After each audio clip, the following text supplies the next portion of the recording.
Wow, that was a whirlwind of an Xbox conference. Microsoft just hit with punch after punch, totaling 50 games across a nearly 2-hour presentation. But what were the best of the bunch? I'm here to give you my list of the top 10 games at the Xbox Press Conference 2018.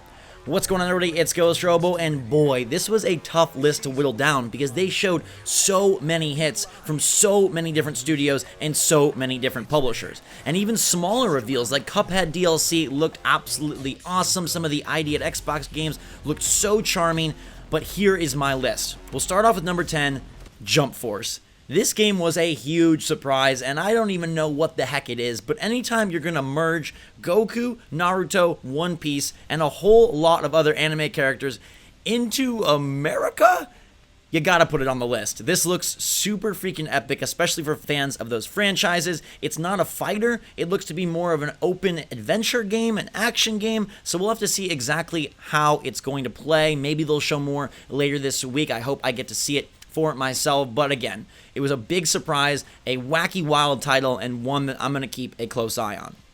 Number 9 is Metro Exodus. They announced that the game is releasing on February 22nd and showed an absolutely awesome trailer.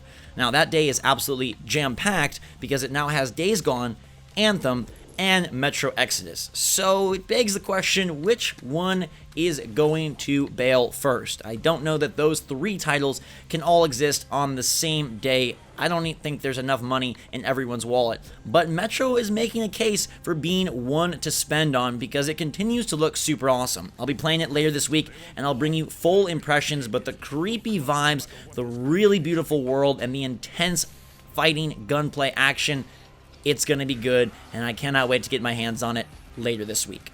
Number 8 is The Division 2, which we now know releases in March of 2019 and takes place in Washington, D.C. It looks a lot like The Division, but a bigger and better version. I hopefully will be playing that as well later this week, so I'll bring you impressions, but I think I like what they're doing. It looks to be an expansion on what The Division was. I'm glad that they are switching up locales. I still have my concerns. I still have my qualms. There are aspects and issues of The Division that I don't think worked so well, and it looks like they're keeping this grounded. So how do they find a way to make that loot system much more entertaining and much more enticing for this sequel? I'm not sure. Obviously, there's still a lot to be revealed in terms of missions and ideas and modes and multiplayer. We'll hopefully see more at Ubisoft's conference tomorrow, but right now, I'm still putting Division 2 in there because it looks good, I like the new setting, and that trailer was pretty darn fun. Number 7 is Shadow of the Tomb Raider, which I mentioned I was very worried about before E3 kicked off, but they roped me in and hooked me. I really like Tomb Raider, at least in its modern iterations, and I'm excited to play another one. It's also coming out soon, and where most of these games are releasing in 2019 or perhaps even beyond with some delays, this game is out in just 3 months, so I'm very excited to tackle Lara's next adventure. There seemed to be a heavy emphasis on traps and maybe even puzzle mechanics, a lot of spinning towers of doom and death, which is always fun. I like the look of the game. It seems to have a heavier emphasis on story and emotionality, which is a real big keyword for me this year. I love these games that try and bring that storytelling to the forefront and connect with the player. It's something that I think Sony does so well in their first-party offerings, and even though Shadow of the Tomb Raider isn't, I like that Microsoft's conference seemed to really have a heavy story emphasis this year, and hopefully those games can continue to bring big story moments to Microsoft's console. Number 6 is Tunic, the small game of the list. It's that cute fox Zelda-like game that is absolutely beautiful, absolutely charming, and just embodies everything that a really great indie should be. I liked what I saw. I cannot wait to play it. I hope I get to go play it right now, actually. I've been waiting for this one. I've seen some things about it before, and I am pretty darn pumped. The fox is so cute, and then he met his mother, father, creeper fox at the top of that tower. That didn't look good, but the rest of the game looks oh so awesome. Number 5 is Dying Light 2, which surprised the heck out of me. 1, by being at the show, and 2, by being really cool. I wasn't the biggest fan of Dying Light 1. I know it had a mega audience and it was massively popular and massively successful. It just didn't grab me. It felt too generic and I wasn't really into the co-op. But here they've added this story-changing element. They brought on Chris Avellone and they are doing something which seems pretty unique. They're adding choices in the dialogue and they're saying that your story choices and your gameplay choices will modify the world. Now, that is a big promise to make, and I don't know exactly how it will work out across a full campaign, but let's give them the benefit of the doubt. That's kind of what E3 is about. It's about promise and potential. And Dying Light 2 looks super cool. I also, of course, appreciate the inclusion of more color, more vibrancy, a bigger, bolder world. It looks like it has good density, and obviously it still has that crazy nighttime zombie action, the weaponry that you build and bash with. It could actually be a stellar title. It's not coming until 2019, but I hope we get to see more, and I'm pretty pumped to see how that story element, that world-changing aspect of Dying Light 2 factors into the final release. Number 4 is Halo Infinite. Now, I wish this was higher, but they gave us virtually nothing. A very environmentally focused teaser with a quick Master Chief helmet shot, of course, and the promise that it's a big, bold Halo game. It looks like they seem to emphasize giant environments. I don't know if that was just a choice of having these very beautiful panoramic shots for the trailer, or if that's supposed to hint at how the game will take shape, but I was surprised they didn't give us any more details. Obviously, it's coming to Xbox One and Windows 10, but what else? When is it releasing? Is it even targeted for 2019? We saw plenty of things get their year established. Halo didn't, so is it farther off, or are they saving it for a big unveiling next E3 to balance things out, since they did have 50 games this time around? Either way, it's still super cool to see the next iteration of Halo. Even if we don't really know what it is, we know it's coming, we got a name, and I like that title.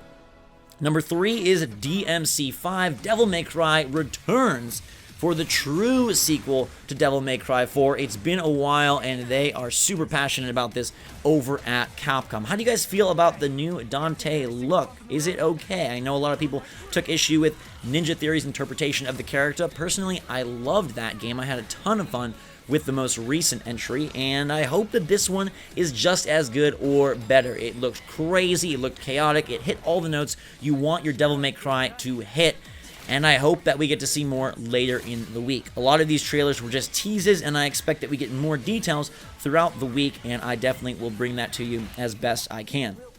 We're down to the final 2, and I bet you can guess where we're headed. Number 2 is Sekiro Shadows Die Twice. This was a super awesome moment of the Microsoft press conference. Getting to debut From Software's latest project has to feel good for Phil and co, and it definitely delivered. It is a new IP. It's not part of the Soulsborne franchise, although it looks to maintain many similarities. Now, what was really interesting here is that the game is published by Activision, something that From Software they haven't partnered before, so that is interesting, and some people express concern over, what's Activision going to do to the game, but I don't think that's an issue. I think it's just Activision expanding and broadening their arsenal, and From Software still will be able to deliver a experience that feels like it's from Software, and maybe even goes in some bold new directions. I like the emphasis on movement and traversal here. That's something that Soulsborne doesn't really explore, and now they're giving you this grapple hook and this ability to leap high above the landscape. I really wonder how that will affect and alter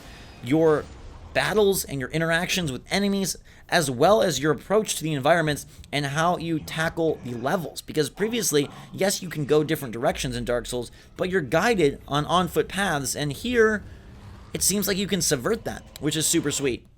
Plus, they bring back big foes, which is something I absolutely loved in Bloodborne. These massive, creepy characters. The combat looks very intense. You've got this weird skeleton arm, and it just looks gorgeous.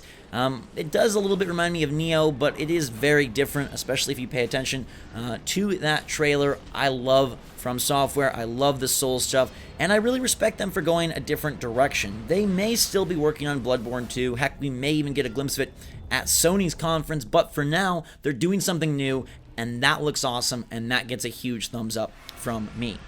Number 1 is surprising to me. I am shocked that this exists at the top of my list, but their trailer was so on point each and every bit of the way through, and that is Gears of War 5.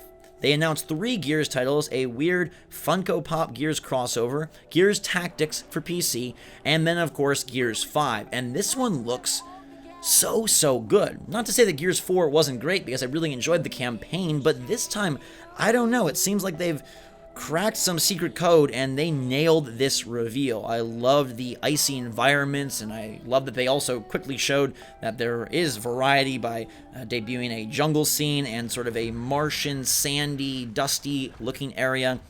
There are these strange tentacled gooey creatures that seem to be taking over enemies and also moving as their own entity throughout the world. That looks really fun. I like the darker tone. I like the female lead. I found this to be such a great moment in a conference full of great moments, and I cannot wait to play it. It doesn't release until 2019, and I hope that they're able to, again, deliver on the story promise here, because it looks super intriguing. And the gameplay, if it continues to evolve, they find a way to improve multiplayer and maybe even change up horde mode or bring in a battle royale. I don't know. We've heard that rumor.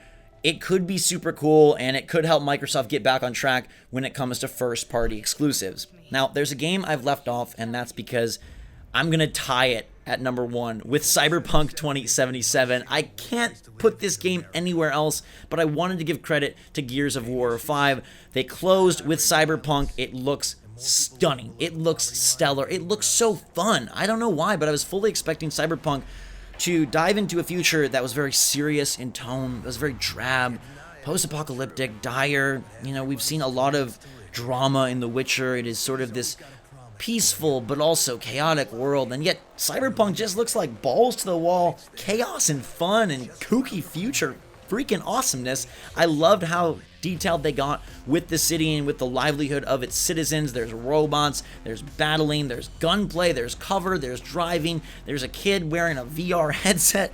The game just looks absolutely awesome. We didn't get to see any gameplay.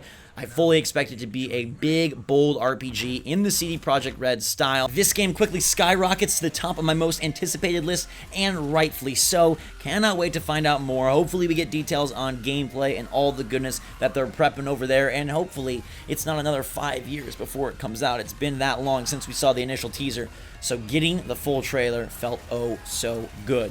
So to recap, we've got Jump Force at number 10, a strange mix of Goku, Naruto, and America. Metro Exodus holding the 9 spot. Division 2 at 8. Shadow of the Tomb Raider bringing Lara back. It may not be this crazy new sequel, but hey, it hit the right notes and it looks super good. Number 6, Tunic, the cute little fox, bringing that Zelda-like to Xbox One. Number 5, Dying Light 2, surprising us with not only its reveal, but its emphasis on choice and world-changing mechanics.